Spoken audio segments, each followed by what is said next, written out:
Splan Récap, les infos du mois, sélectionnées par la rédaction de Splan, premier média d'investigation en Bretagne. Bonjour à toutes et à tous. Bonjour Juliette. Bonjour Nicolas. Juliette Cabasso-Roger, vous êtes journaliste coordinatrice du média associatif Splan, premier média d'investigation indépendant en Bretagne. Et nous nous retrouvons pour parler de l'actualité dans notre région, vue par Splan au mois de janvier 2025. Et on commence aujourd'hui par la publication d'une nouvelle enquête sur l'artificialisation des sols sur le littoral breton. Alors oui, nos enquêteurs Jérémy Spitzglass et Denis Vanier dressent un bilan accablant et révèlent comment les bétonneuses font parfois peu de cas des règles d'urbanisme, profitant en fait des failles de la loi et d'une attention relâchée des services de l'État. Un bétonnage d'ailleurs qui n'est pas la recette miracle pour faire revivre les communes. Certaines voient même leur démographie chuter malgré une myriade de nouvelles constructions.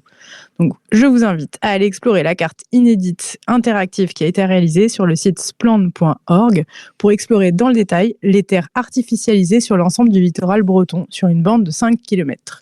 En 10 ans, près de 4000 hectares de terres agricoles et naturelles ont été détruites dans les communes littorales bretonnes au profit de l'urbanisation.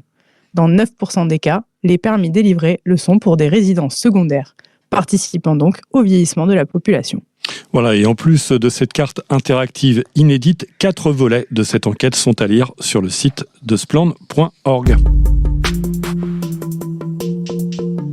Continuons, Juliette, avec le focus de l'infolettre du mois sur une figure des lobbies économiques et culturels bretons.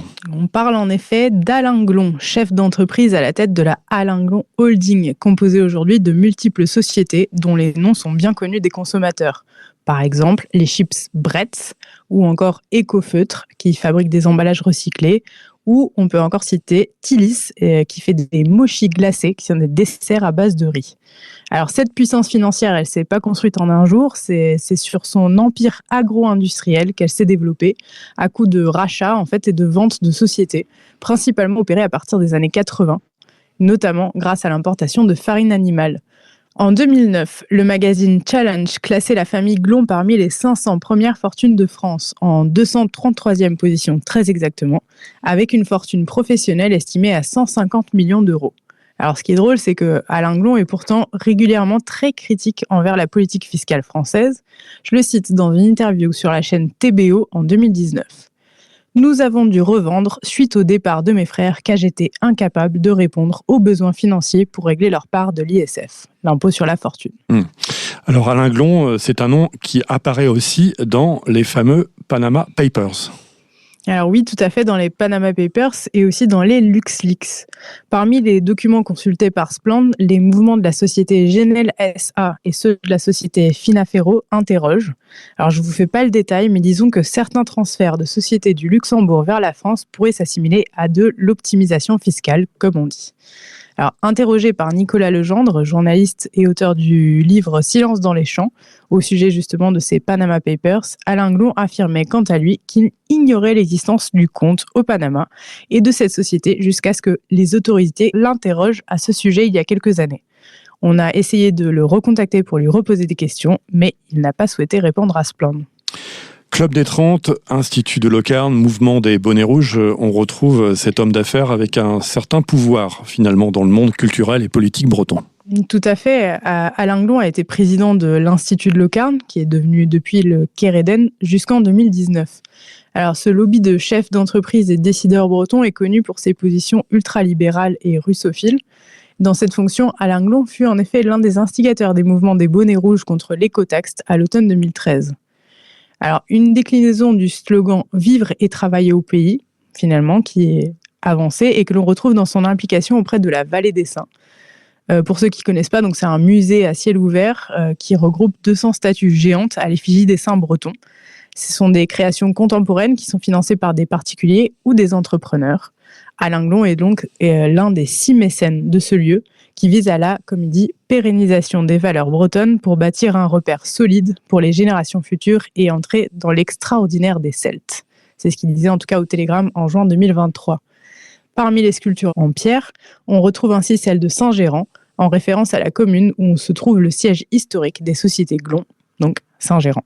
Voilà, la vallée des Saints qui est sur la commune de Carnouët, je crois, du côté des Côtes-d'Armor.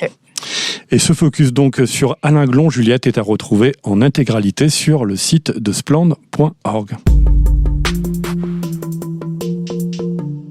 Quelques autres infos glanées pour vous ces dernières semaines par Splend, Juliette. Et on commence par un jeu de mots intitulé « Les dons de la mer ». On parle de déchets qui souillent nos plages. Alors oui, de biomédia, très concrètement. En fait, il s'agit d'un petit cylindre en plastique qui est utilisé pour le traitement des eaux usées. Alors, entre le 25 novembre et le 23 janvier de cette année, plus de 5000 exemplaires, donc c'est des petits bouts jaunes, verts, étoilés, ont été retrouvés dans 13 communes de Bretagne, principalement sur la pointe Finistère. On pense qu'ils sont possiblement issus d'un navire. La municipalité de Plouzanais, l'Association nationale des élus du littoral et l'association Vigipol ont porté plainte. Finalement, faute de pollueurs identifiés, l'affaire risque l'ensablement, à l'instar de celle des microbilles retrouvées fin 2023 dans le Finistère, pour laquelle Vigipol n'a reçu aucune nouvelle du parquet. Production d'engrais, Yara, dans le collimateur en Loire-Atlantique. Alors oui, dans un arrêté publié le 19 décembre, le préfet impose aux géants de la production d'engrais de payer 32 500 € pour 217 jours de dépassement de rejet d'azote et de phosphore pour l'année 2024. Comme nous vous l'expliquons dans notre enquête, Yara prévoit de fermer ce site et n'investit donc pas dans des travaux de mise aux normes, malgré de nombreuses mises en demeure de la préfecture. Agriculture et photovoltaïque, un mariage pas forcément heureux. C'est en tout cas ce qu'on apprend dans Secret d'info sur France Inter, qui analyse comment l'agrivoltaïsme, s'il profite aux énergéticiens, soulève une foule de problèmes côté agriculteurs. Harcèlement par des commerciaux survoltés, difficultés d'accès à la terre, compromis compliqués entre production énergétique et rendement agricole, sans parler bien sûr de la menace pour la faune sauvage et pour la biodiversité. À l'extrême droite, on cible l'information. Alors oui, entre Noël et le jour de l'an, un internaute qui s'identifie comme Patrick Le Fur a supprimé à 5 reprises des informations de l'article de Wikipédia consacré à Patrick Le Fur lui-même. Alors, Patrick Le Fur est un élu finistérien, conseiller régional en Bretagne et membre du Rassemblement national. Il faut savoir que le fait de modifier sa propre page Wikipédia va à l'encontre des règles de la plateforme. On continue aussi aux États-Unis où Elon Musk a appelé fin décembre à boycotter complètement Wikipédia juste après avoir exprimé son soutien au parti d'extrême droite allemand AfD. Et tout récemment, le think tank trumpien Heritage Foundation appelle à cibler les contributeurs de l'encyclopédie collaborative à l'aide de logiciels de reconnaissance faciale et de bases de données piratées. Voilà, et toutes ces infos sont à lire en intégralité sur le site de splend.org. Et puis également à retrouver sur ce site une interview d'un médecin lanceur d'alerte sur la problématique des algues vertes. Entretien avec Pierre Philippe, ce médecin donc originaire du Trégor, confronté notamment à l'histoire du jogger, retrouvé en 1989 dans un amas d'algues vertes en baie de Saint-Michel en Grève dans les Côtes-d'Armor. Ça se passe près de chez vous. La rédaction de Splend vous invite à vous documenter sur les différents projets agricoles, industriels ou d'urbanisation qui peuvent surgir près de chez vous et à en informer votre entourage. Quelques exemples ce mois-ci, Juliette ? Alors oui, on peut prendre dans le Morbihan Inzizac-Lochrist où un projet d'extension de 20 hectares de la carrière de Couette-Lor est prévu. Dans le 35, en Ille-et-Vilaine, à Marcilly-Héroux, il y a une demande d'autorisation environnementale de la société Novandi en vue de modifier pour son établissement, donc de Marcilly-Héroux, le traitement des effluents industriels, avec la mise en place d'une station d'épuration biologique ainsi qu'un plan d'épandage mis à jour. L'enquête publique est ouverte jusqu'au 14 février.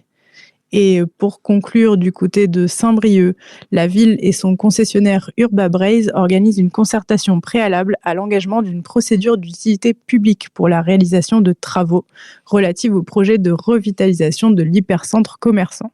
Vous pouvez donc donner votre avis jusqu'au 21 février. Et la liste complète de ces projets est à retrouver sur le site de splend.org, rubrique « Ça se passe près de chez vous ». On termine, Juliette, avec l'agenda de Splend. Quelques rendez-vous à noter dans les prochaines semaines ou prochains mois. Après le festival Longueur d'onde à Brest, c'est au festival Étonnant Voyageur à Saint-Malo que sera Inès Léraud et notre journaliste Julie Lalotte-Geffroy. Ce sera le 5 février pour parler ruralité. Ça se passe à la médiathèque La Grande Passerelle à 20h. Le lendemain, le 6 février, donc à Châteaulin, dans le Finistère, Pierre-Yves Bulteau présentera Splend à la librairie coopérative La Maison qui pousse. Ensuite, ce sera au tour de Nicolas Legendre d'être au cinéma de Callac le 18 février pour échanger avec le public suite à la projection du film Tu nourriras le monde de Florie Schruiger et Nathan Pirard. Et pour terminer, le 28 février à Donges, Samy Archimède sera présent suite à la projection du documentaire Toxicity de François-Xavier Destor sur l'impact sanitaire d'un des plus grands complexes pétrochimiques d'Europe. Il y aura donc un échange entre le public et l'association AE des ZRP. Je profite d'ailleurs de la fin de ce récap pour vous dire que si vous nous écoutez en podcast sur une de vos plateformes habituelles, n'hésitez pas à lui donner une note pour que vous soyez de plus en plus nombreux à nous écouter. C'est noté, merci beaucoup Juliette. On se retrouve le mois prochain sur nos antennes pour de nouvelles actus de Splend, premier média d'investigation en Bretagne. Et en attendant, pour retrouver ces actualités et les enquêtes de Splend, direction le site splend.org. Et n'oubliez pas aussi de soutenir ce média d'investigation indépendant en Bretagne. Faites un don. À bientôt Juliette. Kenavo Nicolas. C'était Splend Récap, les infos du mois, sélectionnées par la rédaction de Splend, premier média d'investigation en Bretagne.